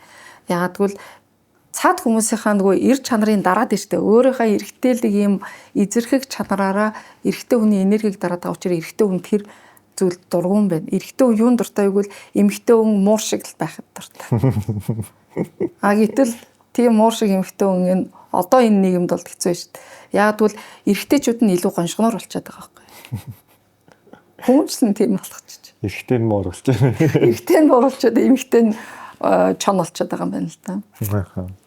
Яг саяны эрэгтэй эмэгтэй хоёр хүн дээр за тэр ялангуяа аав ээж дээр тэгээ баяа дуу гэсэн 3%-аар үзэгчд маань бас яг сайн ойлгож авсан баг. Тэгээд цаашлаад одоо яг энэ арга техникүүдийг бүр детальчлаад нюансын заавартайгаар тий дэлгэрүүлэн сурахыг хүсэх юм бол бас баясгалын эмч маань онлайнаар зумээр энэхүү сургалтаа бол явуулж байгаа. Тэгээд би description дээр баясгалын эмчийн Facebook холбоосыг юм тавьчих. Тэгээд та бүхэн бас холбогдоод одоо ангин дүүрчиг бол тий бас холбогдоод энэ сургалтыг авах боломжтой бахаа гэж бодож байна. За тэгээд магадгүй бид төр дараагийн ярих гэхэд сэдвүүд гарч ирэх баг. Та бүхэн асуултаа асууж бас юу ягаарэ нэмэглээрээ. Тэгээд ер нь л энэ хорон ертөнцийн үүслийнхаа суурийг л нөгөө өөрчлөгдсөн 90 үе одоо 90 үе хуучин 90 үеийнхаа ялгааг нь олоод харчвал тэр дунд нь өөрийгөө олоод харчвал өөрчлөгдөхэд хамархан л байгаа юм л да. Тэр одоо өөрчлөгдөлтийн яг аль хавьд нь би тэнд нь байна гэдгээ. Тэгээд тэр чинь энэ тэнд гэхин аргагүй шүү дээ. Бүгд параллел яг зэрэгтэй л явагдаж байгаа л ухтхуунууд байгаа байхгүй. Тэгэхээр тэр ойлголтуудаа өөрийнхөө энэ сэтгэл бодлоосоо аваад хайчих хэрэгтэй. Авч хайхын тулд бодлоо явуулж хай. Тийм тэр гомдол байгаа бол гомдлоо явуул. Хүн шүүмжилдэг бол шүүмжлэхөө бол нэг 10 секунд би яагаад хүн шүүмжлээд байна. За байж гараа болчих. Би яагаад хүмүүсийг шүүгээд байна. За хац нэг болчих. Би энэ хүнд ингэж харагдах гад яагаад ингээ гоё хувцлал хичээх гээд байгаа үлээ болчих хэрэгтэй байхгүй. Ингээд жоохон зүйлүүдийг болоод тэгэхээр аяндаа хүний тарих тийм дадамтгай хэрэгтэй. Нөгөө нейроны холбоос. Тийм нөгөө энэ хуучин нейроны холбоосуудаа тэгжэл салах хэрэгтэй байхгүй. Тэгжиж бид нэр шинэ нейроны холбоос буюу шинэ зуршил үүсгэх гэдэг юм л да. Тарих зуршил үүсгэхдээ маш дадамтгай, маш хурдан. Гэхдээ шинэ зүйлийг сурахтаа маш дургу, удаан. Тийм болохоор бид нар дадлах хий, туршлага хий, байнгын зуршил болтлоо дахин давт гэдэг. Одоо би энэ сургалтанд ордог хүмүүстэй ч гэсэн гэдэг байхгүй. Нэг бясалгал хийж сурж байгаа бол өдөр болгон хий. Тэгээ үр дүн нь хамаагүй. Сайн хийгээд. Тэгэхээр тарих миний эзэнд энэ зүйл хэрэгтэй юм байна. Хэрвээ чи хүн шүүмжлэл гомдоол гэдэг бол манай эзэн чинь тэгэл ингээл гомдлох шүүмжлэх дуртай. Тэрийг тэгэл дэмжээл өгнө. Баярлал шүүмжлэл ахаар баярлал улам дэвэргээл хүн шүүмжлэл хов базаа сууж байгаа хүүхнүүд ирчүүд яагаад арх уугаал хэр ууснаа ч мэдгүй маргааш нь босч чаддгүй. Яагаад гэвэл тэр шүүмжлэх болгонд маш их энерги юулэл дахин энерги хэрэгтэй. Тэгэхээр дахиж нэмж арх уугаал дахин дофамин ялгаруулад ингээ нэг гинжин хэлхээсээр л явагдаад байгаа юм л да. Тэгэхээр тархиа хуурд сурах хэрэгтэй. Тархиа би чамд шинэ гоё дадал зааж өгье. Хоёлын энийг хэрэгжүүлж. Тархитайгаа хилцээр хийж сурах хэрэгтэй. Тэгээ ингээд тархиа удирдах өөрийгөө л бид нар удирдах чадна өөр хинэгч. Өөрийгөө удирдах чадж байгаа хүн, эмоцоо удирдах чадж байгаа хүн, эмоцийнхаа энэ хямралд орохгүй байж чадах юм бол харизм хаанаас ирдэг юм? Эндээс ирнэ. Энергитэй хүнд харизмтай хүн гэж хардаг хүмүүс. Энергитэй хүнд бусад татагддаг, энергитэй хүнд мөнгө ирдэг, энергитэй хүнд санал ирдэг, энергитэй хүнийг хүмүүс хүрээлдэг болохоос биш. Ямар ч ич хурчгүй дүүрэн мэдлэг хоримтлуулсан 10 дипломтой айгаа баян Тэгээ гараад харсан чинь санхүү нь хоосон. Яагаад тэр хүн ирэхгүй, яагаад бол тэр хүн өөрийгөө борлуулж мэдэх вэ? Энэ нийгэмд бид нар бусдаас ичих биш, нэрлэх биш, өөрийгөө борлуулж сурах хэрэгтэй. Нэгд, хоёр гэх юм бол бусдаас хамаархаа болох хэрэгтэй. Гурав гэх юм бол зүгээр тэр өртөө үүрэгтэй тэр бусдыг шүүмжилдэг, шүүдэг, тэр гомддог, айдаг, түгшдэг тэр жижигхэн нөгөө цэцэрлэгийн хүүхдийн зангуудаа л сольчих хэрэгтэй. Тархиа хуурал сольчих. Ууг нь бол энэ амьдрал бид нар бүх юмд сериос хандхаа байгаад тийм сериос нэ тэ ингэста тэхэста бичэста чухал хүн бичэста мундаг дарах ингэж хандхаа болоод зүгээр бүгдийг айгүй гоё тийм дүрмтэй тоглоом болгож чадах юм бол биднэрт эд баялаг хүн болгон энэ хорвоогоос энэ хорвоо чи дөрөв хэлэхдээ энэ хязгаарлагдвал эд хөрөнгө баялагийг өгөө энэ хорвоо хязгаарлагдвал биш хязгааргүй эд баялагтай хорвоо боловч бид нар тэндээс авах учраа олдгоо. Тэгэнгүүт авахаасаа илүү өгөхөөсөө илүү аваад идэг. Гэтэл бид нар өгөөтэй аваатай энэ ертөнцид бусдаа ашигтай тустай тэгтээ бас өөртөө ч гэсэн ашигтай дандаа өгөөдөж бас болохгүй энэ бол буян биш байхгүй энэ бол дандаа хүний буруу занг өгшүүлж байгаа өрөвч зан гэдэг бол хамгийн хогийн зан. Тэг бусдад зүгээр л үнгүү мөртлөө тэгсэн мөртлөө үн цэнтэй юм шиг чамд санагдаж байгаа мөртлөө хэрэггүй зөвлөгөө өгөхөд болох хэрэгтэй юм шиг байна. Хэрэггүй зөвлөгөө хүнийг стасар алддаг юм. Би ч бас их хүнд зөвлөгөө өгөх дуртай хүн. Одоо ер нь би яг сүүлийн 2 зөвлөгөө гэх юм уу захиасыг хэлэх гэжсэн. Сүүлийн хүүхдүүд одоо энэ энерги жоохон аураа гэж нэрлээд. Тий, зөв шүү дээ. За нэгдүгürt нэг хоол тижил, шим тижил судлаачд хэлдэг үү гэдэг. Та хэдийн хугацаанд харгалсан тэр жингээ авахын тулд яг тэр хугацаагаар буцаад зарцуулна. Тэрэн шиг одоо яг энэ өнөөдрийн энэхүү арга техникүүдийг ч юм уу энэхүү үнцгүүдийг ашиглаад одоо амьдралдаа өөрчлөлт оруулах гэж байгаа бол тодорхой хэмжээний хөдөлмөр, дадал, сахилга бат орно. За том одоо бидний шийдэх гэдэг асуудал травма том байх тусмаа магадгүй илүү ихтэй төвчээр шаардах болов гэж би хөвдөд өгүүлээ. Тийм учраас тэрийг нэгдүгээр хоёрдугаарт болохоор миний хувийн өөрийн алдаануудыг нэг одоо би яг ингээд эмпат гэж зарим хүмүүс ярьдаг л нэ. Одоо чинь яг энийг би хэрэгжүүлэх гээд те амьдралдаа энэ өнцгөр хараад эхлэнгүүт ягаад ч бос түнийг бас тэгэх ёстой юм шиг хүлээлт үүсгээд байдаг өөртөө. Тэгээ өөртөө бас ахад нэг шин одоо юу үүсгээд байдаг те. Тэг энерги алдах сэвжүүрэл үүсгээд байгаа. Тэгэхээр энийг зөвхөн өөр дээрээ ажиллана гэдгийг одоо энийг яг ажиллахыг хүсэж байгаа хүмүүс маань бас өөртөө л ажиллана. Өөр хинч чамтай ажиллаж барахчгүй дийлгэчгүй. Тийм угаасаа. Угаасаа бүлэхгүй. Тэгэхээр бид нар өөрөө өөрснийгөө л удирдах чадах нь бол бид нар маш их харизмтай. Бидний энэ харизмд маш их тийм бусдыг татах юм увдстай хүмүүс ахгүй. Хүн гэдэг амьтан чинь өөрөө энэ энергийн бүхэл бүтэн цул амьтан. Гэтэл энэ энерги бид нэр хэрэггүй зүйл зархаал байли. Хэрэгтэй зүйлтэй л ирч хүчтэй заруул. Өвчин ч гэсэн яг ялгаагүй. Өвдөж байгаа хүн өвчөндөө л анхаарлаа хандуулаад байвал яг атом томордог шиг квантын физикөө тэр өвчнжил томроод байгаа маа нэг өвчин нөгөө өвчнөөс шилжээд ээлжлээд урсаад байгаа юм. Гэтэл бид нар эрүүл дээрээ төлөх хэрэгтэй байхгүй. Энэ өвчин биш. Өвчин бол тэгээд чамд ирсэн нэг ойлголт дохоо, чамд ирсэн нэг сануулга, санамж гэж авах хэрэгтэй. Тэгэхээр энэ нэгэ санамж гэдээ аваад үтчихвэл би нэг юм өөрчлөх хэрэгтэй юм байна. Тэгэд өөрчилж эхлэх хэрэгтэй. Хамгийн түрүүнд би хэллээ алхаж эхэлнэ. Хоёрдугаар хинээс юунаас битээ хамаарха бол. Зүгээр өөрийнхөө амьдралыг өөрөө хариуцсан. Хинч чамд өргөө, хинч чамаа гоё болгохгүй, хинч чамайг сайхан болгохгүй, хинч чамайг хайрлахгүй. Тэр байтга чи өөрөөрөө эхлээд хайрал. Чи юугаар баян? Чамайг тойрч байгаа орчлон яг тэрүүгээр чинь л баян бол. Чи хайраар баян бол. Чи эмпатигаар баян бол. Чи өөрөө дотроо маш их тийм агуу талархах сэтгэлтэй бол чиний орчлон дандаа тийм л хүмүүс цуглана. Энийг л ойлгох хэрэгтэй. Экос эрүүл амьдралын ус. Харин тийм ээ. Заавал энийг авмаар байна гинэ.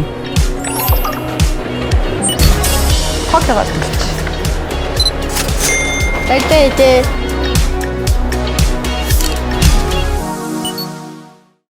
Өнөөдөр бас гоё зүйлсийн талаар ярилцлаа. Илүү зангилаагаа тайллаа. Баясгалан эмчтэй баярлалаа. Бүхэн дөрөв хэлсэнчлэн дахиад асуулт өгөөд комент хэсэгтээ үлдээгээрэй. Тэр бас эргээд ярилцах боломж гарах хаа. Тийм. За баярлалаа. Сайн сайхныг хүсье. Баярлалаа. Бас та бүхэн бас талархлаа. Дахин оролцуулж намайг ярих боломж олгож надад дээр нь бас сонсох боломж үзэгчдэд олгож байгаад маш их баярлалаа. Яг сүүлийн рейсүүд маш их олон хүмүүсүүдийн сэтгэлийнх нь утсыг хүндсэн байна гэж харсан. Тэгэхээр өнөөдрийн сэдвч гэсэн маш их олон зангилааг нь тайлж өгсөн байх яг чиний хэлдгээр. Талархлаа санджаад баярлалаа. Тэгээ дараагийн дугаараар уулзлаа. Peace out.